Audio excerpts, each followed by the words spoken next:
Banshako. It's the ultimate moment to reward yourself after a long day with a drink and some delicious snacks.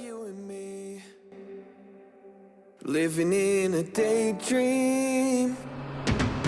Let's go.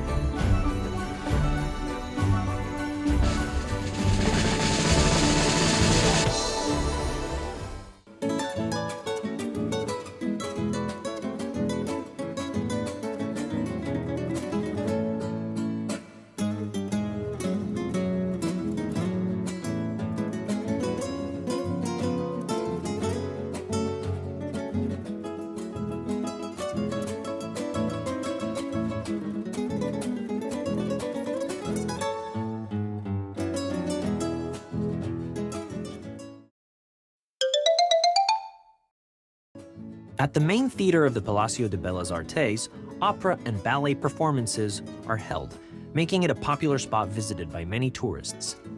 The steps of this ruin total 365, matching the number of days in a year, which is said to reflect the accuracy of Mayan astronomy at the time. This is Cancun, a resort area facing the Caribbean Sea. With its beautiful beaches and crystal clear blue waters, it's the perfect vacation spot. The Day of the Dead is a traditional Mexican holiday where it's believed that the deceased return. It even inspired the motif for Disney's Coco. The name taco is said to come from the covers miners used for explosives taco. The way ingredients are wrapped in a tortilla resembles how the explosives were wrapped. There are various theories. In fact, only liquor distilled using blue agave cultivated in certain regions of Mexico can be called tequila, made by mixing avocado with lemon, or lime juice, salt, chopped onions, tomatoes, and more. Paired with tortilla chips in a drink, it's simply the best.